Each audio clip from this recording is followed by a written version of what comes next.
ग्रह कुंडली में होना, उसका प्रभाव। पहले तो बकरी का फल को देखते हैं। तो बकरी में कहा जाता है कि अति वीर्यवान चेष्टा बली। ठीक है, अति वीर्यवान मतलब बहुत पावरफुल होते हैं बकरी प्लैनेट कुंडली में। ठीक है, जनरल प्लैनेट से ज्यादा पावरफुल फल देते हैं बकरी प्लैनेट। ठीक है, कुंडली में बकरी प्लैनेट एक दो होना चाहिए। वो कुंडली को मजबूत करने में सहायता करते हैं। और बकरी होता है ना, तो कभी कभार कुंडली में नीच भंग भी करा देता है। पकड़ लो कोई प्लैनेट नीच का है और बकरी है तो नीच भंग हो जाएगा, ये भी एक फायदा रहता है।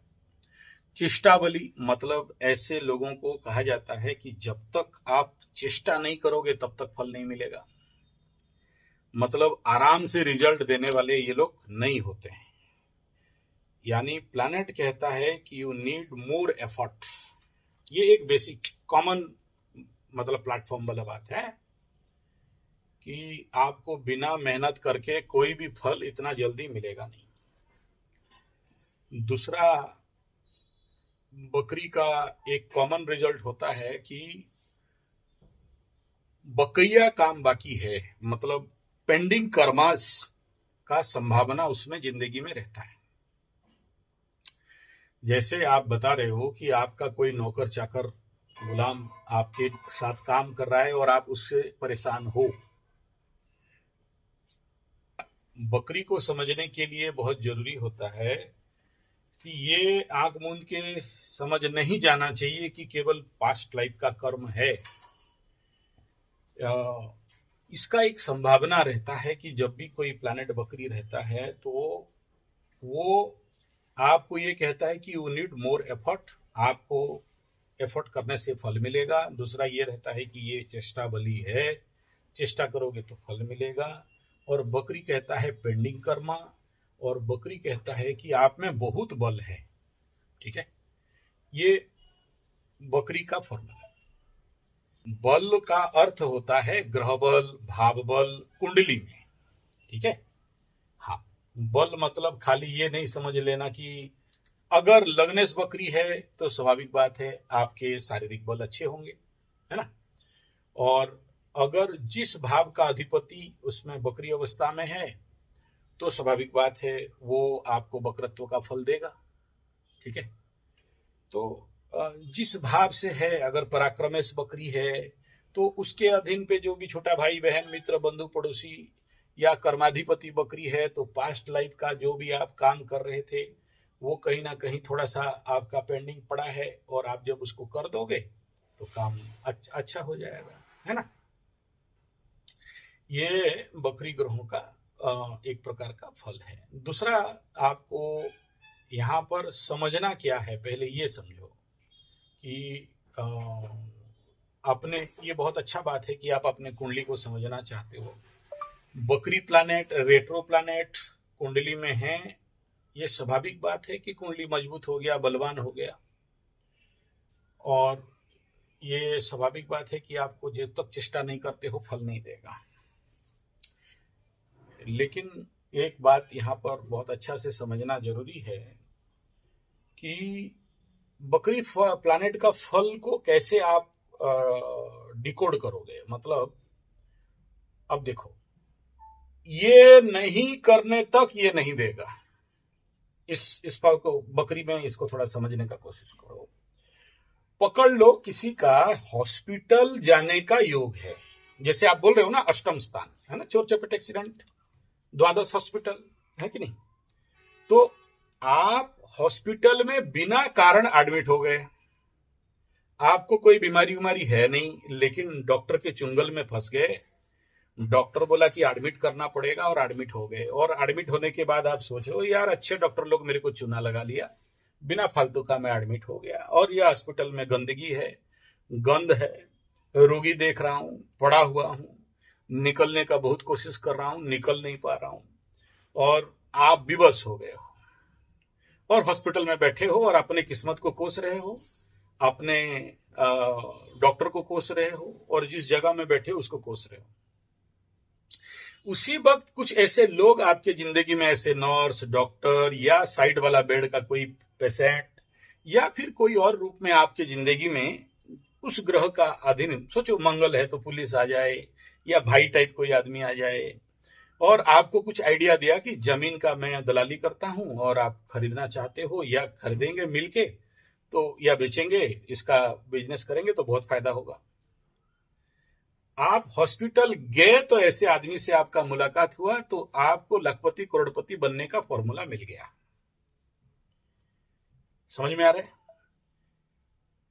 हाँ, इसको थोड़ा सा और समझ लो, पकड़ लो। ऐसे ही बिना कारण बसात किसी जगह में आप फंस गए, चाहे वो हॉस्पिटल हो, चाहे कुछ जगह में अष्टम स्थान द्वादश स्थान को जेल भी कहा गया है, या आप ऐसे समझो कहीं भी ऐसी किसी ना किसी प्रकार के चक्कर में फंस गए आप।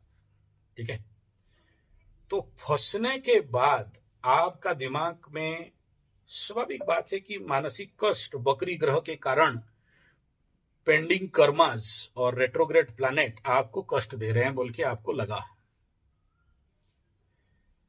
इतने में कोई सज्जन आपके पास आया और आपको कुछ ऐसे टेक्निकल आइडिया दे दिया कि ऐसा करने से ऐसा फल मिलेगा और आपको भी फायदा होगा। या फिर ऐसे समझो कि आप हॉस्पिटल में फंस गए या आप नहीं चाहते थे हॉस्पिटल जाने के लिए, चले गए किसी के एडवाइस में, डॉक्टर देखा, लिख दिया बेटा एडमिट होना पड़ेगा, झूठो मूठो का, और आप पड़े हो और वहां बैठ के कुछ क्या करोगे और कोई उपाय नहीं, ध्यान योग कुछ कर रहे हो, तब तक दिमाग में अंदर से कुछ कौंध गया कि यार ऐसा धंधा करेंगे तो ऐसा फायदा होगा। दो चीज है, या तो कोई उस ग्रह रिलेटेड कोई आपके जिंदगी में उसी प्रकार का कोई डॉक्टर आ जाएगा, या कोई मतलब ऐसे दूसरे को देखने के लिए आ रहे थे, आपको देख के आपको फिर आइडिया दे दिया, या आपके अंदर से कुछ आइडिया आ गया। यानी अगर आप हॉस्पिटल या जेल या उस मंदिर में नहीं गए होते तो आपको ये आइडिया आने वाला नहीं था। दिस इज कॉल्ड विपरीत, मतलब रेट्रोग्रेड प्लैनेट इसी प्रकार का बैक में लेते हैं और आपके दिमाग में कुछ कौंधा देते हैं और आपको लगता है यस मेरे को आइडिया मिल गया, अब हम उठ के कोई धंधा पानी करेंगे। लाइफ में ऐसा कुछ सिचुएशन बिल्डअप हो जाता है, उसी जगह में जाओगे तभी वहां से रिजल्ट मिलेगा। तब आपको लगा कि यार मेरा भाग्य अच्छा है और हम यहां आए बोल के हमको ये आइडिया मिला या ये आदमी मिला या ऐसे मौका मिला। कंसेप्ट समझ में आ रहा है? हाँ, तो ऐसा फल ये लोग, ये ग्रह लोग, मतलब इस प्रकार का ग्रह होने से मिलता है। ठीक है, तो जब तक ये रेट्रो प्लैनेट, बकरी प्लैनेट का कंसेप्ट को नहीं समझोगे, रेट्रो और बकरी कुंडली में ऐसा ग्रह है तो ऐसा घटनाक्रम जिंदगी में बहुत होते हैं, नहीं चाहते हुए, अनचाहे। क्या कारण है? क्योंकि पूर्व जन्म में आपका पेंडिंग था, या इस जन्म में कोई काम का पेंडिंग था, या ग्रह जनित कोई पेंडिंग था कि जब तक उसका परिपूर्ण नहीं करते हो तब तक इधर नहीं मिलेगा। यानी लाइफ में जैसे अभी आप बोल रहे हो कि आपके पास एक नौकर था या नौकर है, आपको परेशान कर रहा है, पहले मीठा मीठा बात बोल के आया, आपका दिल जीता, आपका विश्वास जीता, आपको लगा कि आपको सहायता करने आया है, आपको लगा कि ये मेरा अपना आदमी है और ये मैं जिस विचार में देश का कल्याण करना चाहता हूँ, कोई भी काम आपका, गौशाला बनाना चाहते हो, पेड़ लगाना चाहते हो, फार्म हाउस बनाना चाहते हो, कोई देश का गुरुकुल बनाना चाहते हो, कोई एनजीओ खोलना चाहते हो, किसी भी प्रकार का बड़ा प्रोजेक्ट करने के लिए जाना चाहते हो, और उसमें वो आपको ऐसा बात बोल के आपका दिमाग को खा गया, ट्रैप कर गया, या आपका विश्वास जीत लिया और आप उसको अपना मान लिए। और पहले तो मीठा मीठा बात बोल के आया और उसके बाद क्या किया कि आपके जितने सारे एसेट्स हैं, आपका घर है, बाड़ी है, ऑफिस है, दुकान है, उन सब का फायदा वो उठाने लगा, या उन सब का मौका का चौका मारने के लिए कोशिश किया, और उसमें फिर वो अपना दारू लेके आ गया, लड़की लेके आ गया और वहां एंजॉय, एंटरटेनमेंट, मजा मस्ती करने लगा। और बाद में आपको समझ में आता है कि अरे यार इसको तो मैं कितना अच्छा समझा था, देशभक्त महात्मा गांधी सोच रहा था, और ये तो निकला कुछ और ये लंपटू निकला, ये लड़की उड़की लेके आता है, दारू वगैरह पीता है रात को और क्या क्या सब करता है। तो आपका एसेट्स, आपका जो कुछ भी है उसका मिस यूटिलाइज कर रहा है, फायदा उठा रहा है, और मीठा मीठा बात बोल के आपको इनडायरेक्टली पैसा लूट रहा है। कभी सोना लूट रहा है कि मेरा शादी होगा, आप सोना दे दो, मेरे को मोबाइल दे दो, मेरे को लैपटॉप दे दो, और ऐसा ऐसा सब आपको धीरे धीरे स्मूथ ब्लैकमेलिंग कर रहा है, आपको समझ में नहीं आ रहा है, आपका दुरुपयोग कर रहा है। हाँ, साइकोलॉजिकली आपको वो आपका दिमाग को खा गया है। और रेट्रो करेगा क्या कि थोड़ा सा लेट में आपको होश में लाएगा, ठीक है। और रेट्रो प्लैनेट आपको जो लेट में होश में लाएगा कि अबे मैं तो इसको अपना सोच रहा था, अपना दोस्त समझ रहा था, मित्र समझ रहा था, बंधु समझ रहा था, अच्छा आदमी समझ रहा था, मेरे को ये तेल मार रहा था, मेरा ये विश्वास जीत रहा था। और धीरे धीरे फिर आपको अकल आया कि ये तो मेरा मेरा एसेट का दुरुपयोग कर रहा है और ये धीरे धीरे मेरे को लूट रहा है। ये जो लेट में आपको आया और लेट में जो रिएक्शन हुआ, इस समय फिर आप कस्माकस में पड़ गए कि मैं करूं क्या। इसको जिंदगी से दूर भगाना है तो भगा नहीं पा रहे हो, रखना है तो ये आपके गोद में बैठ के गोद का मांस खून पी रहा है, और आपको एक मझधार में लाके छोड़ दिया है, और आपसे ये पाप कर्म करा रहा है। आपका एसेट, आपका पूजा स्थान, यज्ञ हवन कुंड में लड़की लेके मस्त से मजा मस्ती मार रहा है, दारू लाके गंजा उंजा पी के, बीड़ी उड़ी पी के एरिया को पूरा पापाक्रांत करके रख दिया है, और आपको ट्रैप में ले लिया है, और आपके ऊपर चढ़ के कभी कभार गुस्सा होके गाली भी दे रहा है, और कभी कभार प्यार भी जता रहा है, और कभी कभार आपको ठग ठाक के लूट लाट के लेने का भी काम कर रहा है। कंसेप्ट समझ रहे हो? ये कौन है? ये जो पास्ट लाइफ कर्म था, जो बकैया था, जो जो हो सकता है कि ये आप इसको इससे मार के खाए थे, ठीक है। आज वो ब्लैकमेलर बन के, इमोशनल ब्लैकमेल करके, प्यारा सा विश्वास जीत के आप ही के एसेट का बर्बादी कर रहे हैं। किसी भी रूप में आ सकता है, समझ में आ रहा है? ग्रह केवल नौकर चाकर के रूप में नहीं आएंगे, भाई, बंधु, मित्र, सुहृद, आपका बेटा, बेटी, बाप, माँ, कुछ ना कुछ रूप में बन के आपका जिंदगी में आपके सामने ये खड़े रहेंगे। और मैं जैसे आपको एग्जांपल दिया कि हॉस्पिटल में एडमिट हो गए हो, और आपके सामने ऐसा कोई बकरी प्लैनेट वाला व्यक्ति विशेष, बुध है तो उस प्रकार का कोई आएंगे, शनि है तो काला वाला आ जाएगा, राहु है तो उस प्रकार का, वो जितना सारा डिकोड है उस प्रकार का कोई आएगा, और या तो आपसे लेगा या तो आपको देगा। अगर आप पूर्व जन्म में खाए थे तो इस जन्म में आपको लूटेगा, खून पिएगा, आपका पाइप लगा के खून चूसेगा। और अगर आप ग्रही हो तो आपको उल्टा वो देगा, स्वाभाविक बात है।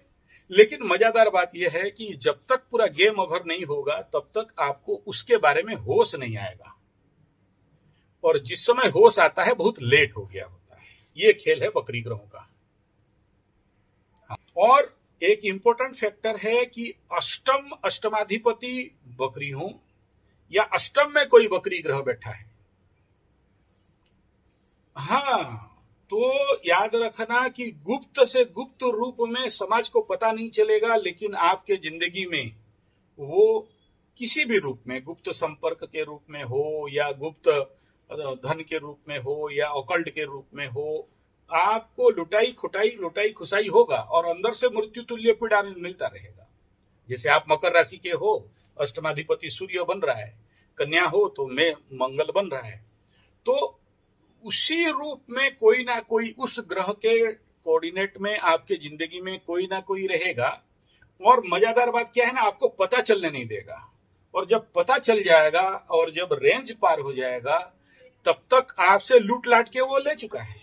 वो मजा मार रहे, बेटा मेरे को तो सोना मिल गया, मेरे को तो पैसा मिल गया, लैपटॉप मिल गया, मोबाइल मिल गया, 70,000 मिल गया, साड़ी मिल गया, पैसा मिल गया, अब तुम बेटा बाबा जी का ठुल्लू में बैठे रहो, तब तक लेट हो गया। ये होता है, होता है। इसमें कोई बड़ा बात नहीं हो। सूर्य अगर क्रूर ग्रह बकरी हैं तो जिंदगी में जो कोई भी आएगी या आएगा, शनि 7.5 में हो या शनि महादशा में हो या अष्टम अधिपति का दशा अंतर दशा में, आपके साथ प्यार से बिहेव नहीं करेगा, इमोशनल ब्लैकमेल नहीं करेगा, नहीं करेगी। वो क्रूरता के साथ बिहेव करेगी, प्रचंड क्रूरता के साथ बिहेव करेगा। और आपका वो सारा कमजोरी को ऐसा ले गया होगा कि आपको समझ में नहीं आ जाएगा, जबकि आप सांड हो, शेर हो, बम हो, मार दोगे, काट दोगे, दबंग हो, लेकिन उसके सामने आप भीगी बिल्ली बन जाओगे, या उसके सामने आप मेमने बकरी बन जाओगे। और आपका इतना क्लोज बन जाएगा, और आपका इतना सारा जो कमजोरी है उसको उसके हाथ में रहेगा, चाहे फोटो हो, वीडियो हो, ऑडियो टेप हो या कुछ भी रूप में, आपको समझ में नहीं आएगा कि मैं इसके साथ कैसे बिहेव करूं, या इसको निकालूं या हटाऊं या रखूं, और किस रूप में इसको डील करना, हैंडल करना। आप उस समय किंग करते हुए विमूढ़ हो जाओगे। ये ब्लैकमेल वाला कंडीशन ही ऐसा रहता है, याद रखना। नहीं देखो, कुछ खेल क्या होता है ना, लंबे समय तक रह जाता है।